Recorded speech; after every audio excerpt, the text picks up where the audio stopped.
Good morning, everyone, and welcome to our third edition of our LinkedIn Live cybersecurity webcast, brought to you by Security Everywhere.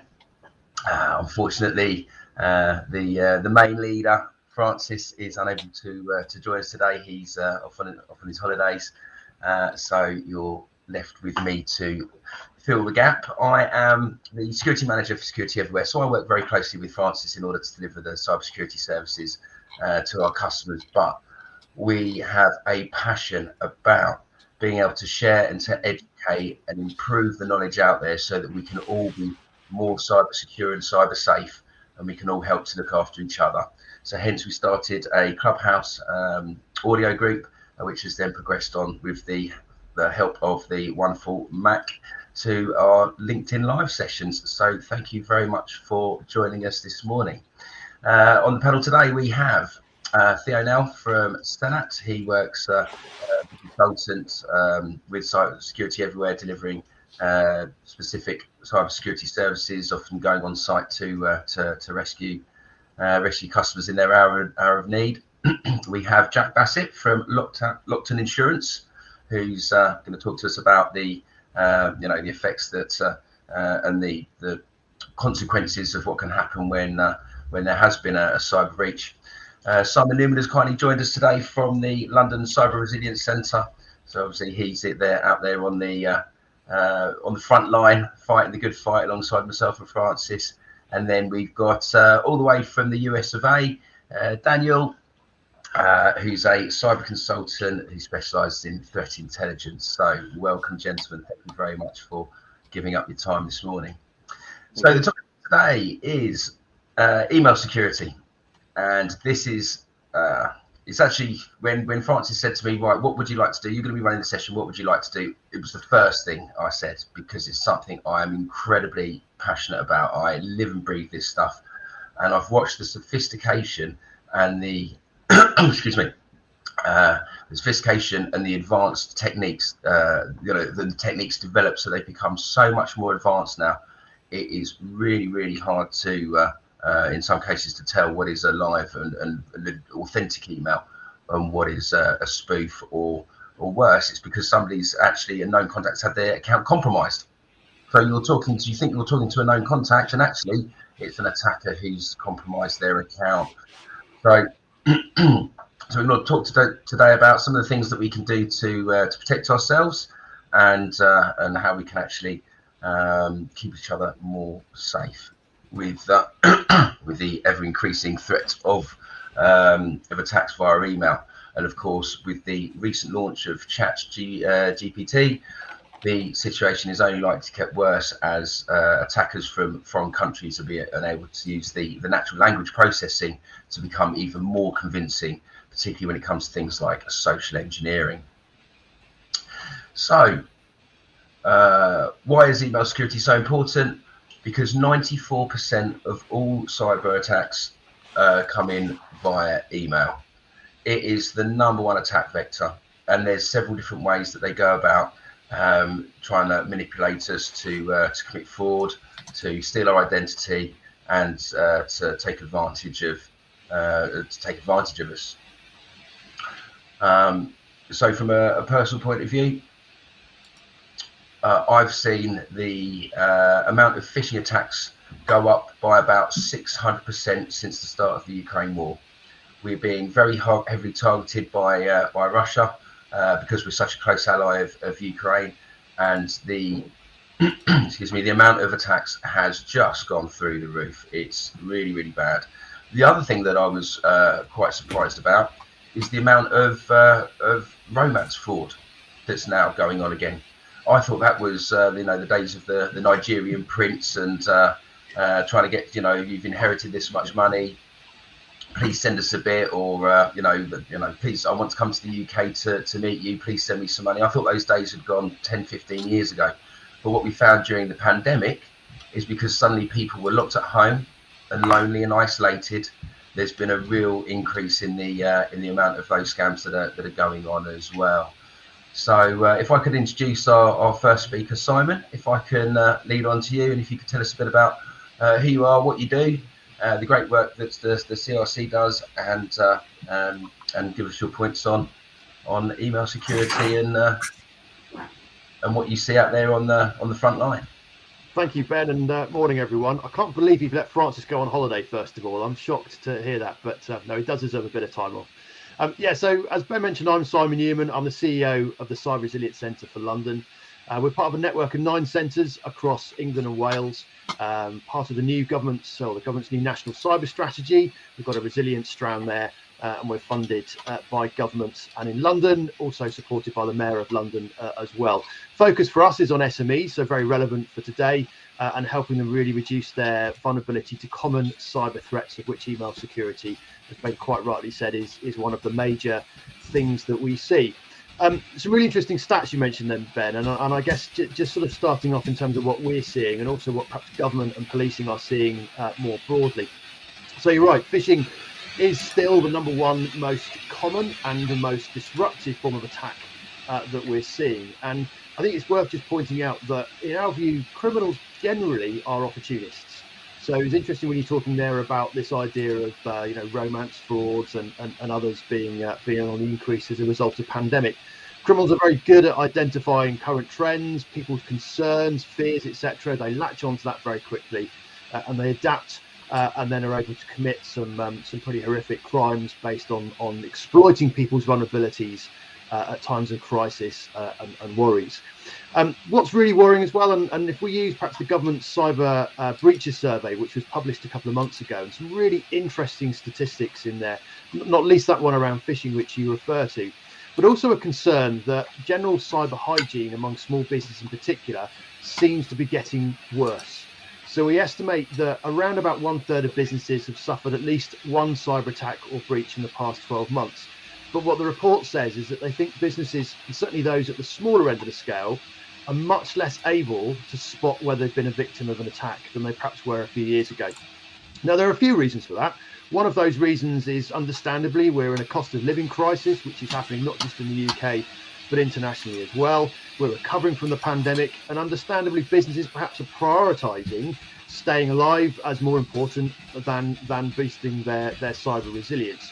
So we're seeing cybersecurity dropping down a little bit in terms of priorities, and that's again making perhaps businesses less able to spot some of those threats. And as you said, email security is one of those areas that the attackers are coming in. So first of all, that's something that I think is a really interesting trend as well.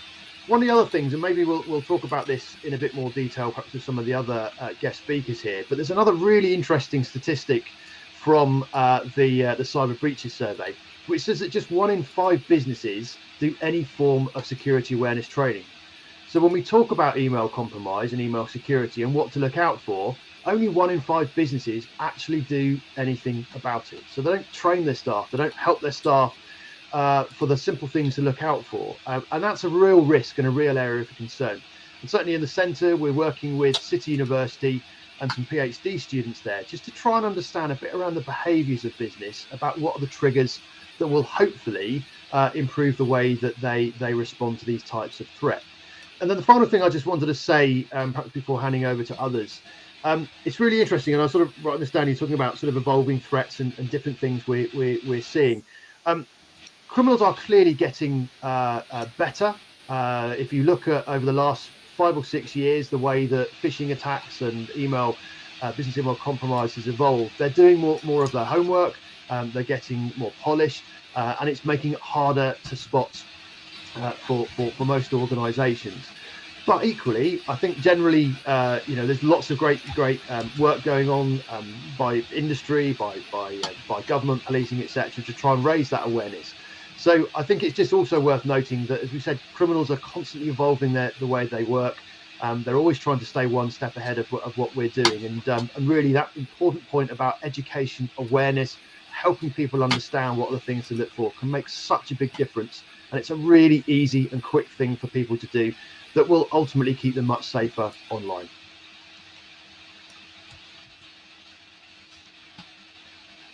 Lovely, thank you, Simon.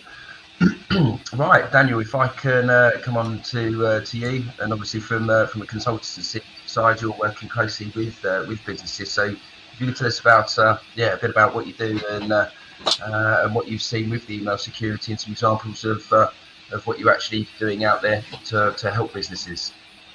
Yeah, thanks so much, Ben.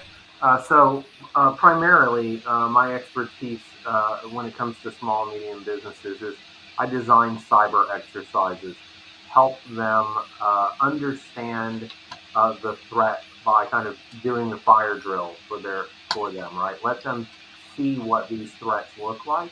It's some of the security training that Simon was mentioned. I do it mainly for leadership. I think as a business grows, it becomes a bigger target, and if they don't do the things that get in and solve for that, your IT guy doesn't have the skills to fully protect you the way a cybersecurity professional would. So you should definitely be looking for solutions in that space. I think, yeah. I think we're getting a bit of feedback from Mac, maybe. Let me see. Sorry, it's just distracting me a little bit. Anyway, perfect. Thank you so much, Mac. Yes, that's one of the things that I do. Also, I in designing these exercises, I leverage my cyber threat intelligence expertise. Right, the people who are attacking you are also very business minded. They want to compromise as many people as quickly as they can. They don't want to waste their time.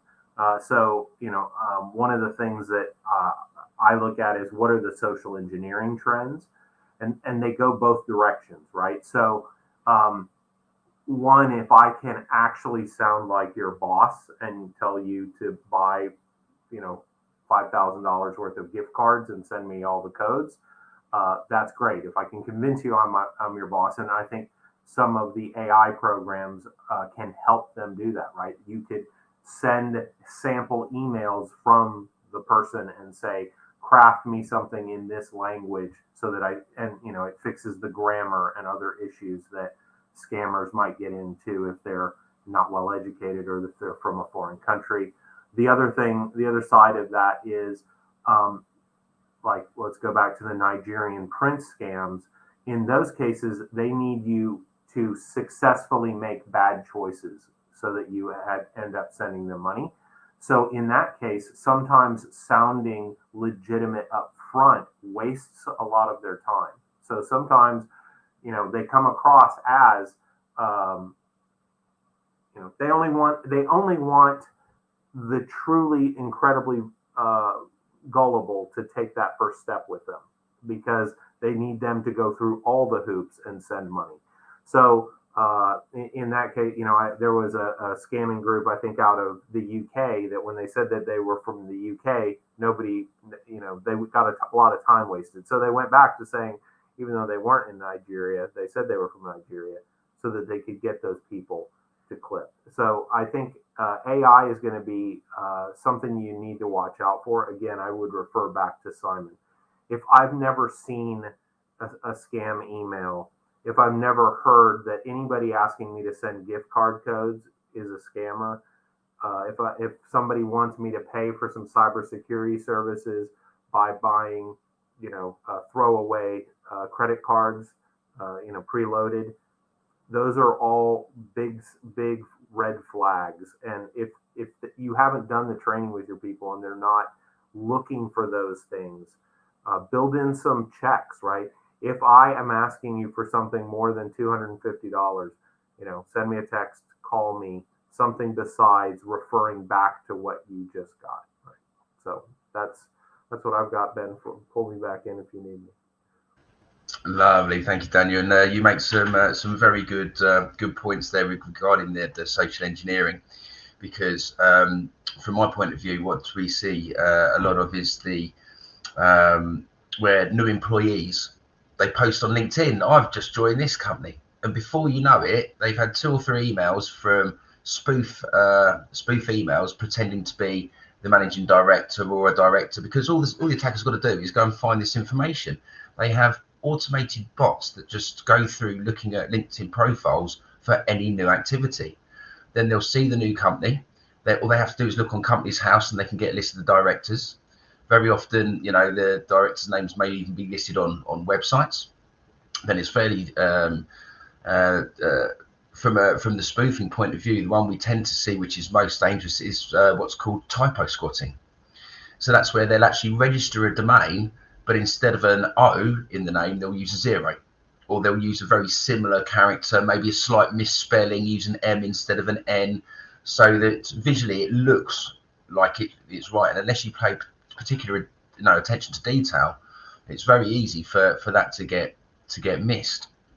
And then before you know it, the new employee thinks that they're doing something good for the boss. They obviously want to please them. They're new. They want to be able to make a good impression. And then you've got the social engineering, which then it triggers the irrational side of your brain. So you've got something from the boss, and suddenly it says urgent, you must, I need you to. And suddenly you're thinking, right, it creates that sense of urgency. So suddenly you're thinking with the irrational side of your brain, not the rational side. And that's when you're most vulnerable, because it's actually got you to think in a different way than you normally would. And it's like you said, Daniel, that they become so advanced and so clever at these techniques, because they don't just do it to one person here and there. They're doing this constantly. So their technique methods evolve. What has worked, what hasn't worked, what can we then do to, or what they then, the successful ones, they'll repeat and modify it again and again and again. And it's just literally using the information that's out there. Like you said, they're more polished. They do their homework. It's not just send out spam to compromise an email account and then send out spam to all the contacts. They're actually there waiting and watching. So again, another thing we've seen more often now is when an account is hacked, that instead of just sending out 200, 300 emails to all your contacts with a phishing link, they're actually sitting there watching an email communication. And then they might be 4, 5, 6 emails deep in a thread, and then they'll jump in, because they're using the fact that you think you're in a conversation with a known contact, that it's safe and secure because you've been having this conversation over a number of days. So again, they've used that to socially engineer that you've got that sense of confidence in the communication, and that's when they suddenly slip in. Oh, by the way, did you know we've got a new bank account? Please, can you send the invoice to this one instead? And boom, you're done. So I really thank you very much for sort of highlighting that, because it's like you said, it's going to become ever more of a problem with the new AI chatbots. But on the back of that, we actually use an AI-driven email security platform that specifically looks for that. So it uses machine learning to look at the language in the email, to look at the grammar, to look at the context. So is it using these words that are creating that sense of urgency? So as much as it's we can become more of a concern in terms of the email attacks, we are also using the technology to fight back as well. Right, so if I can pass over now to Jack, obviously from the insurance side, you see a lot of the consequences and the fallout from these kind of things, but also when there is spoof emails or a compromised email account, where does the liability fall for people? Yeah, I think it's a really interesting conversation, and listening to the points so far has been really good, because I think as insurance brokers, we're often pitched as just a placement of the policy and not much more than that. But actually, we're a whole piece around education and really understanding where the risk lies. So just for a brief introduction, I'm Jack Bassett from the Lockton Cyber and Technology team, working on a global basis with large corporate companies down to SME firms, and establishing their financial and operational resilience from a risk management perspective. So exactly to your point of looking at liability and looking where that stands, the insurance market's been for a really interesting time with cyber. Cyber's faced cheap premiums where coverage was offered to a whole variety of clients at a very low rate, at which when claims started to pour in, it was very quickly realised that they weren't valuing the insurance at where it needed to be. And what I mean by that is the risk level wasn't actually matching what the premiums were. And, that's been detailed in vast amounts of press. 91% of CEOs see cybersecurity as their biggest concern. And in respect of phishing, we've actually gone through a really interesting time, especially off the the back of the Russia-Ukraine war that's already been mentioned. Being that ransomware used to be the primary concern for a lot of businesses. And of course, phishing does trigger those incidences. But phishing has been the most common attack vector that's been used to perpetrate cyber crimes recently, accounting for 76% of reported incidents within the market, which has made it a really interesting time because it's become 6 times greater than what was previously the most popular attack technique. It's also that development has occurred through the personalization and the persuasiveness of those elements. And I think a lot of that relates to the AI perspective that's already been touched on, and the fact that cyber criminals are really looking to perpetrate using personal information that sits outside of just business information. And they also know that by perpetrating these attacks, it's also their way of gaining the highest volume through fund transfer fraud, through business compromisation. More recently, I had quite an interesting conversation with a CISO who just actually incurred an attack. So this is, I guess, where we get to that liability element, whereby the cyber criminal looked at sending a phishing email early in the morning. CEO walked into the office, typically opened up the email, didn't do anything with it because it looked suspicious, but received a phone call from an AI bot, which was personalized and persuasive. And the CEO then said, oh, well, this bot's or this individual's told me what the password is. So, I better check that link because it's to do with their accounts. So he clicked in, and then what the attack perpetrator decided to do was sit within the system for 72 hours and send everything that was from a certain domain to the junk box, which correlated to them then sending invoices and so on. And we all hear these stories every day. Luckily, the cyber policy was in place because ransomware was demanded and so on to actually get out of the system. But the most important part was the liability, not only from a reputational harm perspective, from a legal investigation perspective, from an incident response perspective, and many others. But the most important part that saved the client in that respect was that they didn't store their cyber policy on their computer. And this is one of the biggest elements that we say, because when an attack happens, the one thing that's blocked is your computer system.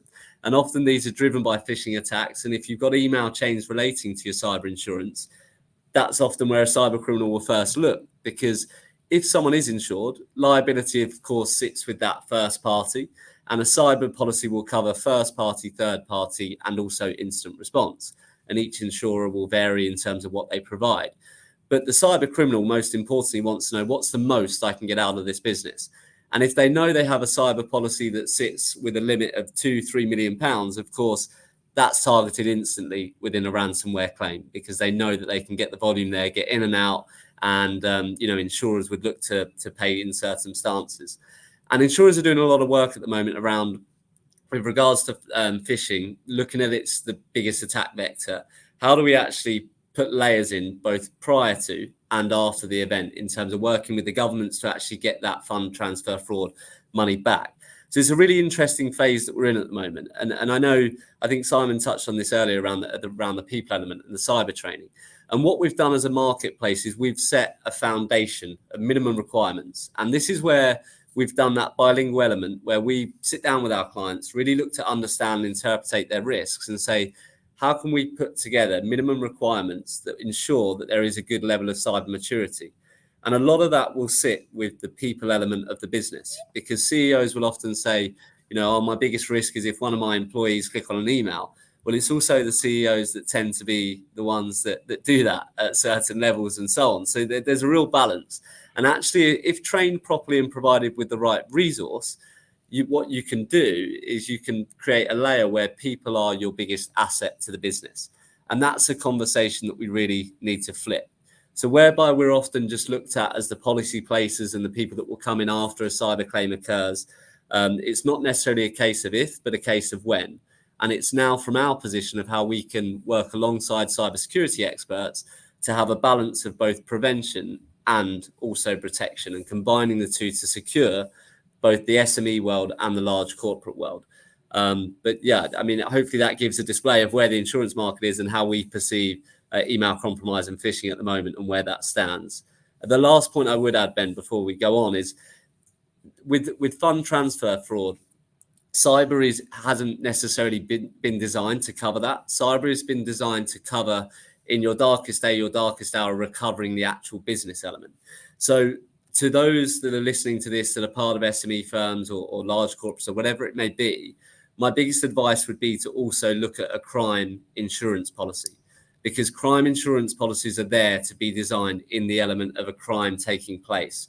The actions that led to the fund transfer fraud has been due to a cyber incident. So ransomware demands, data being leaked, your regulation around your clients and so on, and depending what jurisdiction you're in, is all what the cyber policy is there to be designed around. But the actual crime taking place is there to be under a crime policy. So it's quite important that firms have conversations of what are our biggest concerns, what are we actually looking to cover, and engage in that with a broker or insurance expert to understand what their policy is actually reacting to. And that's one of the most important elements with a phishing attack, is to break them down into those two separate parts. Hopefully that gives a sound view. That's really, no, it's really, really good, Jack, because it gives us, an insight into, well, it's about the risk. Insurance is balancing the risk. And what you highlighted there which is really great from my perspective, is the fact that the cybersecurity companies are working much more closely now with the insurance companies. And actually,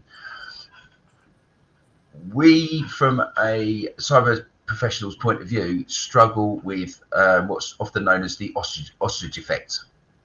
It won't happen to me. I'll bury my head in the sand. They'll go and listen to one of Francis's talks at one of his, seminars or conferences, and they'll go, "Oh, Francis, we must do something about it. We must do something about it. I'll definitely give you a call tomorrow. And we never hear from them.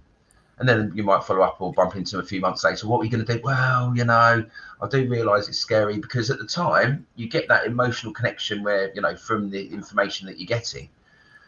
But then it's the thought of having to deal with it, and how you deal with it is outside of what most people were are ready to deal with. So you get this, oh, it won't happen to me, it's I'm just going to forget about it and hopefully I'll be all right. So now we've actually got you guys from the insurance side actually helping to drive this forward, to say, look, we need to cover this. There is a risk. So Where is your risk? How exposed are you? How can we mitigate that risk? So actually, rather than just, like you said, it's more encompassing than just providing a policy. It's actually helping to drive through a much better cyber hygiene and cyber awareness across the board. I couldn't agree more, and it's exactly that, of saying, look, it's cyber as a service, not cyber as an insurance policy, and we're there to help businesses understand what is my operational resilience, what is my financial resilience, and gain a balance between the two, and that's where we also lean on experts like all in this group. Yeah, lovely. Thank you very much, Jack. Right, Theo, I'm going to move over to you if you'd like to give us a bit of information about who you are and what you do, and if you can maybe go into a little bit about what we can start to do to protect ourselves. Sure. Thank you, Ben, and good morning, everyone. So, Theo Null, I'm the Managing Director for Senat. I focus on providing technology services to the micro, small, and medium enterprise level customers, and I try and do that in as much of a secure manner as possible. So really try and help customers to adopt technology, but do it securely. So I try and wrap each portion of the technology that I provide to them in a layer of security. And the problem that I find is that most companies don't have layers of security, and they're also not handling the basics for security. So it's interesting to hear what Jack is saying, that the insurance companies are starting to drive this discussion forward. Cyber Essentials from the NCSC or from government has been driven since 2014. And if we look at what the adoption rate is, we're currently sitting at 30,000 companies in a marketplace that's got 5.5 million businesses that have adopted Cyber Essentials. So I'd really like to understand how we get that adoption rate to increase. And I think the best way to do that would be through the insurance companies driving that discussion with their clients to say, if you want insurance, this is what you need to do. Some of the technical measures, you're talking about email as a business email compromise or as your largest attack vector. most companies that I deal with do not have the basics in place. Now, it's going to be a bit more technical, the discussion, but they don't do things like SPF, which is your sender policy framework. They don't do DKIM. They don't do DMARC checks. So they're not protecting themselves from spoof in the first place. And if you're not protecting your domain, you're leaving yourself open to those attacks. Anyone can send an email as you. Especially if we're talking about AI, these systems are already being automated to do the attacks. And if you don't have those basic measures in place, what are you asking for? And quite frankly, you're asking to get hit. So the other problem that I see is that these cyber breaches aren't being reported, and I'd like to understand how we increase that number. So I spent some time with the Essex police in the week, and it was a topic of discussion. How do we make sure that companies start reporting the crime, so that we can start creating awareness or improving the awareness around the issues that we're facing. And again, I think that's part of what our insurance companies need to start driving with our customers or with their customers.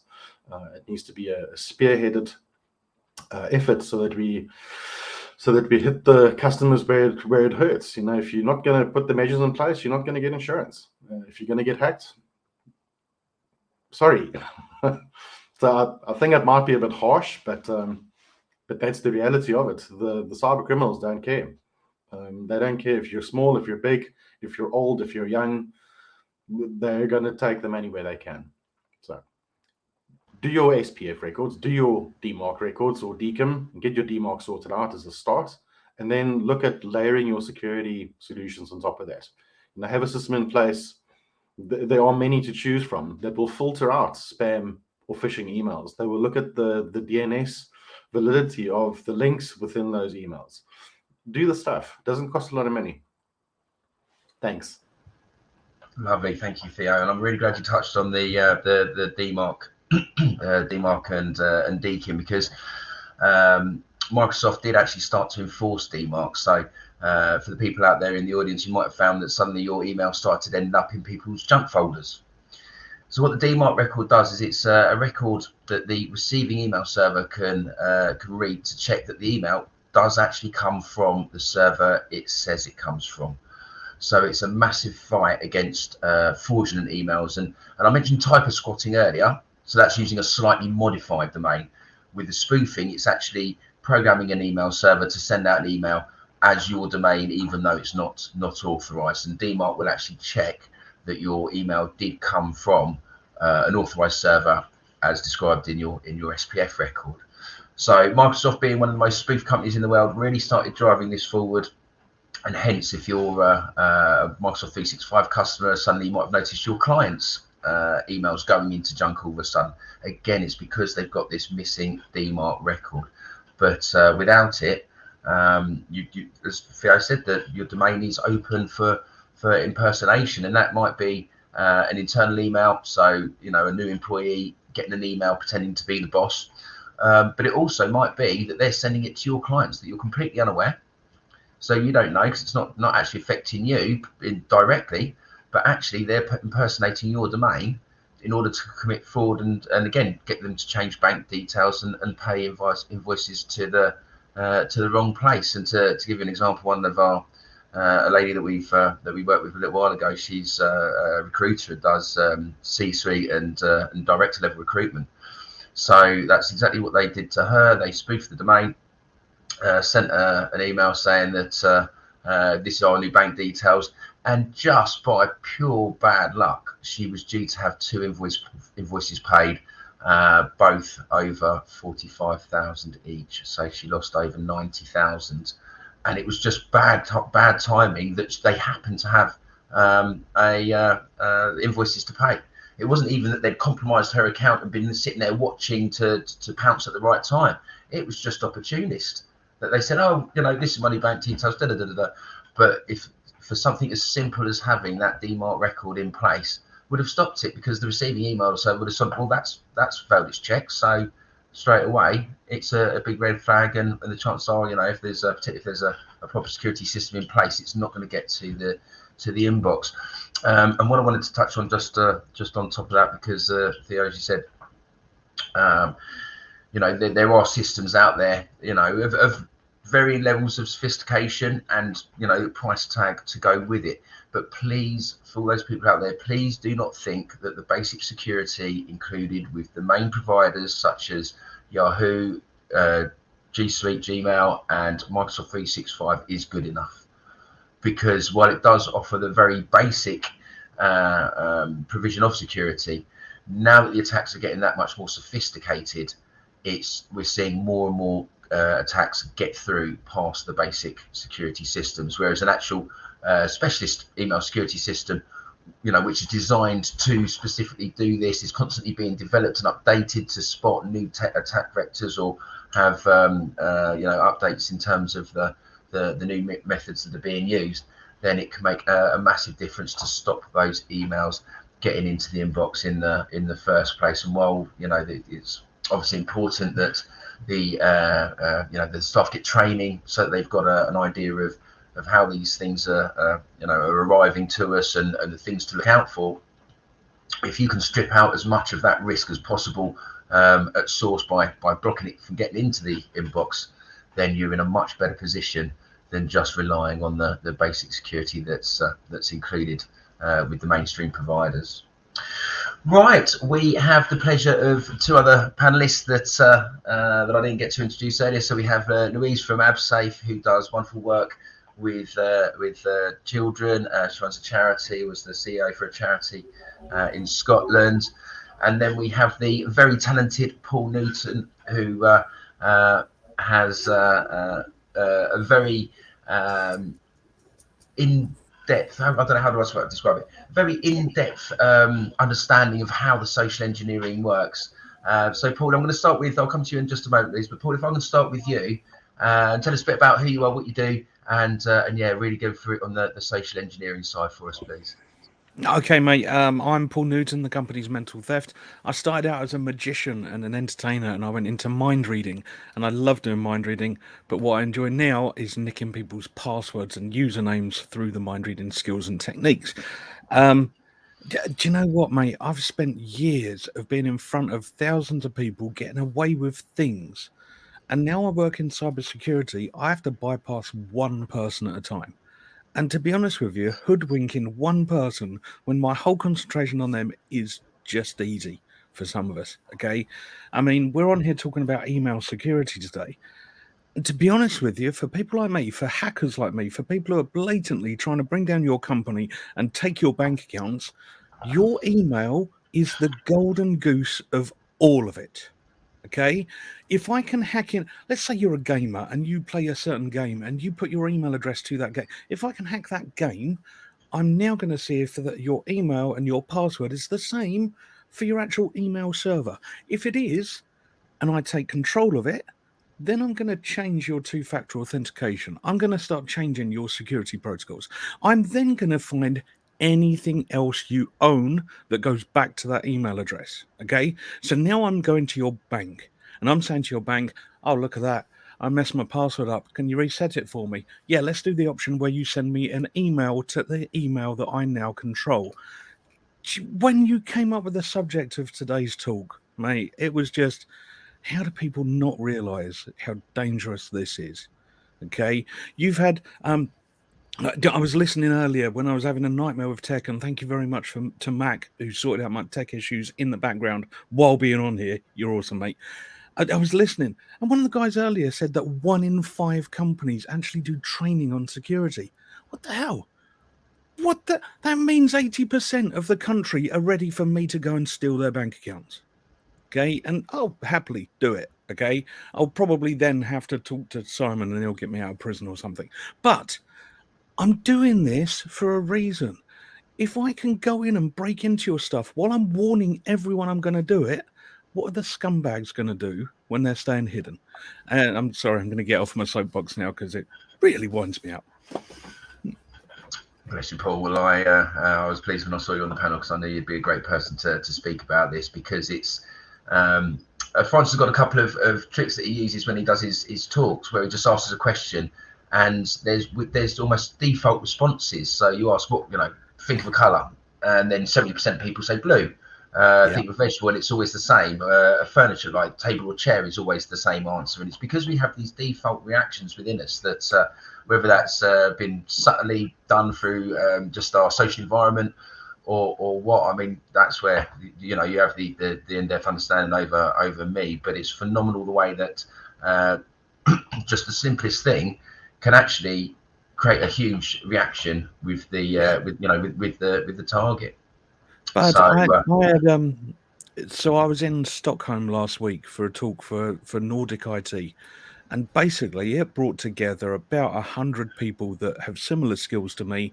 It was possibly the most dangerous room in the whole of the world at that time. Okay, and this one guy, he showed me the data connection cable that's for phones to plug into laptops or USBs, and you charge your phone on it. And then he showed me another one that looked exactly the same, but all you need to do is plug it in somebody's laptop, pretend you're getting a charge from it, but it's actually got a wireless remote that takes over that laptop. Now, straight away, he's then saying to me, what can we do to this laptop, Paul? Well, we can check their email, we can check for their usernames, we can check for their passwords, while they can't see what we're doing. Now, some of the other people that were in the room, seriously, the organizer looked at us and went, maybe I shouldn't have put you four people together. This could be bad.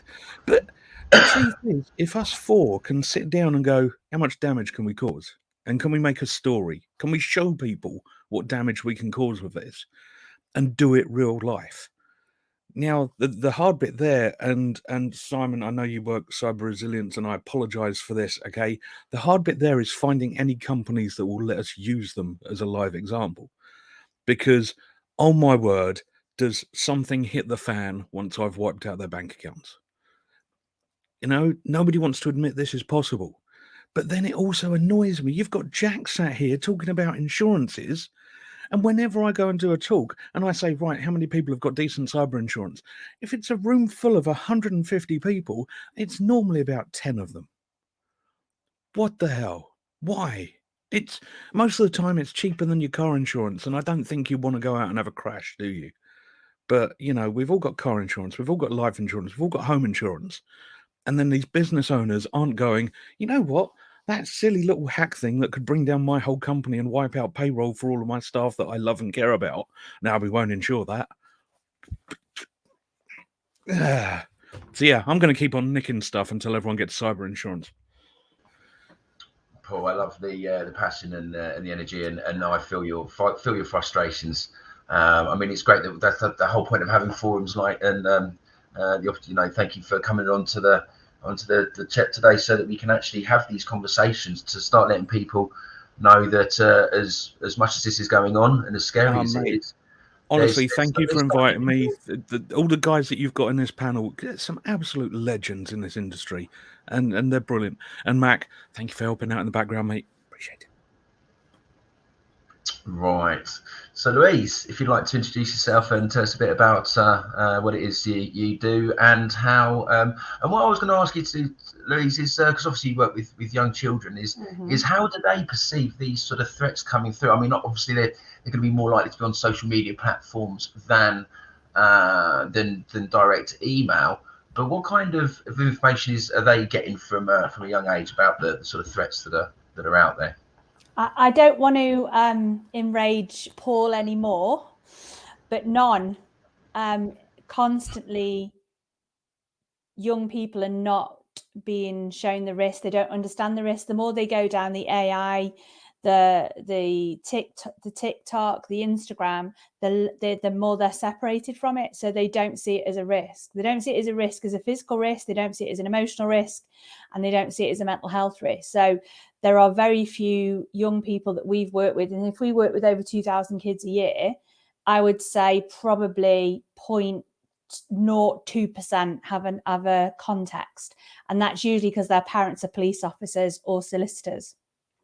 So when you talk about what's happening, I know what's coming. So we have a group of scammers that are very, as you said, very targeted, very articulate. That's their job. That's what they do. They're very good at it. And we've got young people that are coming up that really aren't marrying up online and their safety, even from a password perspective, Snapchat maps.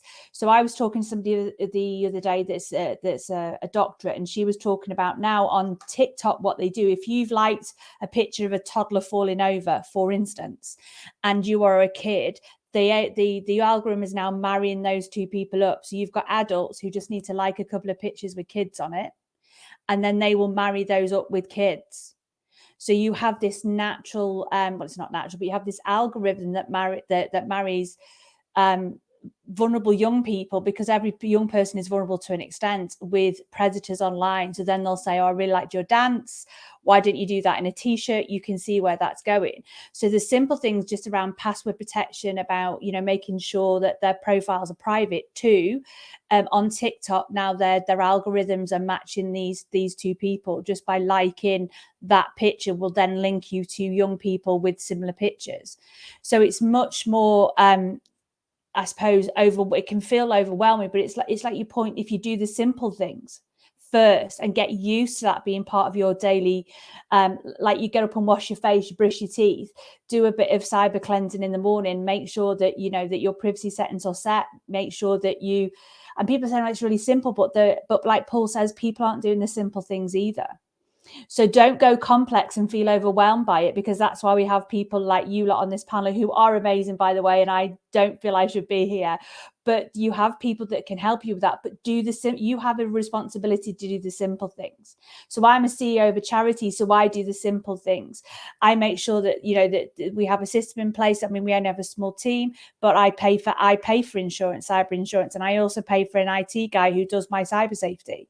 So even though we're a really small charity, I have all that in place because I value our privacy, but I also value other people's privacy that are linked with our charity. So we do the simple things first, you know, making sure your passwords are set to a reasonable amount of characters.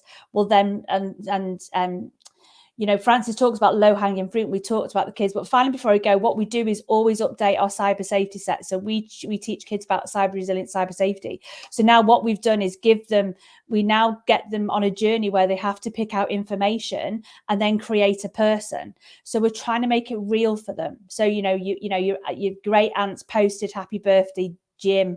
So you work out the birthday, you work out his favorite pet, you work out the team he supports. And it's a bit like what Paul does, but on a very simplistic level. Then you get them to start thinking the information they put online is real information.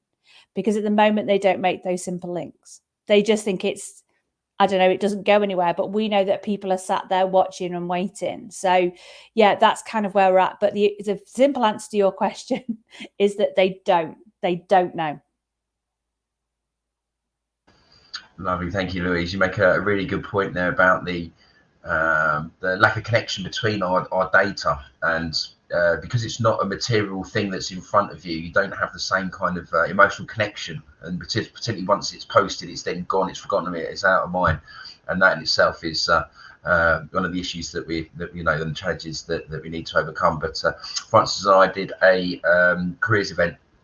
So this is you know, sixth form children, so 15, 16, 17 years old, and they didn't have a clue. More worrying than that is when we were speaking to some of the teachers, they didn't have a clue either. And I know that you get IT in IT lessons in schools, but obviously, you know, it's an option. You have to choose, or there might be the basic IT provisioning, but it shouldn't be done. It should be done as part of the I know we used to, what do you call it, as part of the curriculum. Yeah, actually, you know, as part of where you have your tutorials, you know, where you cover just general sort of social topics. Yes. It needs to be in. It needs to be in there so that it's actually being done from a very low level. Right, Mac, thank you very much for making me aware. We are ploughing through time like nobody's business this morning. I can't believe how quickly it's gone. Mac, do we have any questions? Someone's asking about LinkedIn and outreach. So cover the basics of LinkedIn outreach that ends up in your inbox via LinkedIn. Yes. So one of the big challenges that we have today is, you know, when it comes to LinkedIn, and not only LinkedIn, all social media platforms, is the number of fake accounts that are created out there. And the danger of that, and I'll just give you an example of something that happened to me, but it happens to people all day long. As we know, almost everybody has, I'm sure, at some point been approached by somebody who is selling Bitcoin or something, on LinkedIn, or trying to sell some form of services. And I tend to follow a lot of very high profile individuals around the world. And one of the people that I was following was a CEO of Ethereum, one of the coins. And when I was following him on LinkedIn, his account looked pretty real.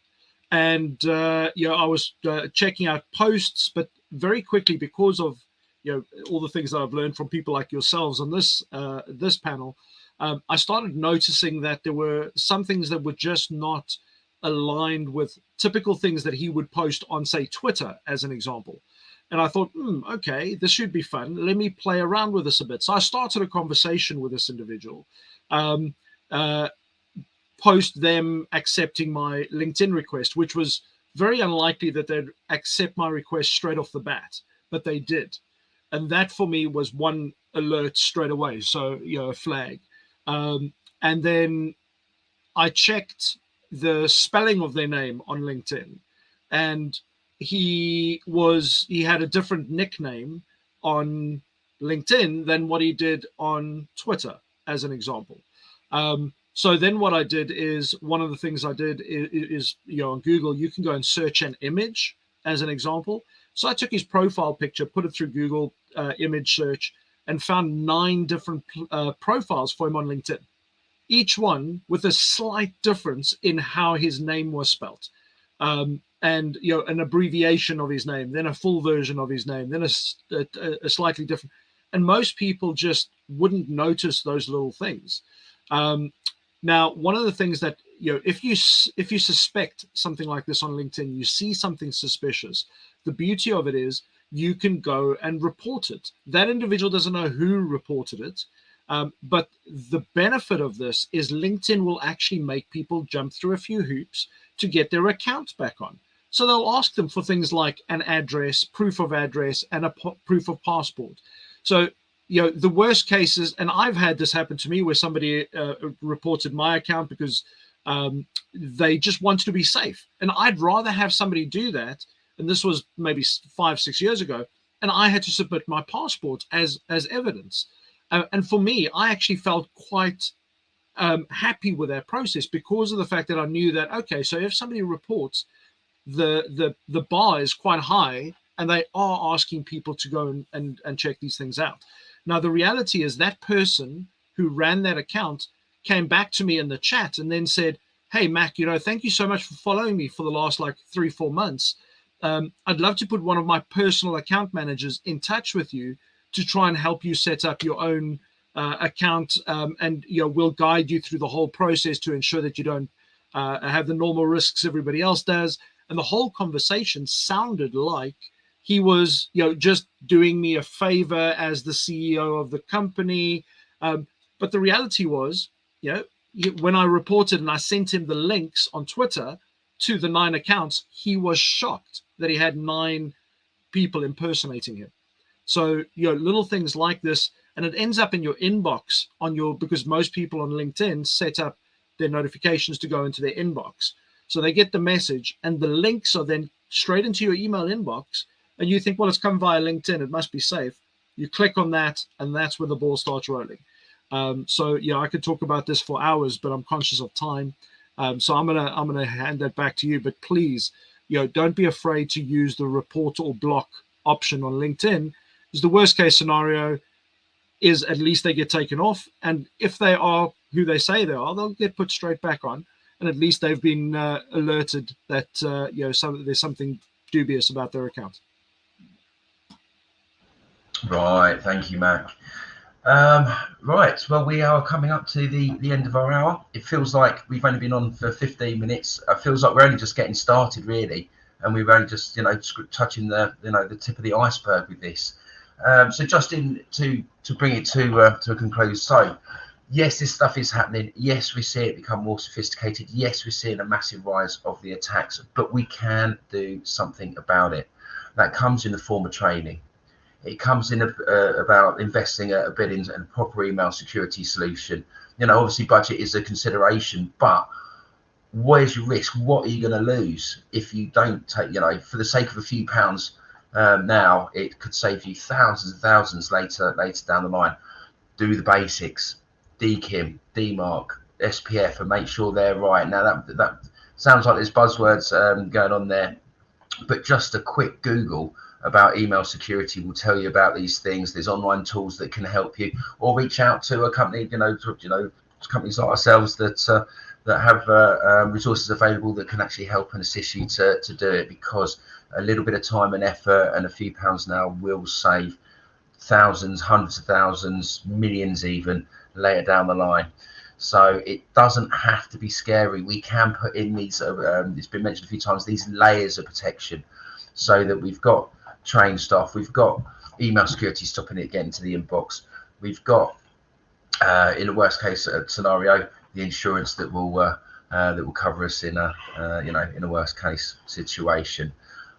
So I think that's 12 o'clock on the dot. So just remains for me to thank our panel once again. Thank you for giving up your time. These are incredibly, Francis and I are incredibly passionate about running these sessions. So we really appreciate the time you give up and the support you put in for us. So Theo, Daniel, Simon, Jack, Louise, Paul, and of course the great Mac who makes all this possible for us. Thank you very much. And I look forward to seeing you all. This time was first Thursday of every month, isn't it? So yes, I look forward to seeing you all next time. Have an amazing day, everybody. Stay cyber safe. Excellent stuff.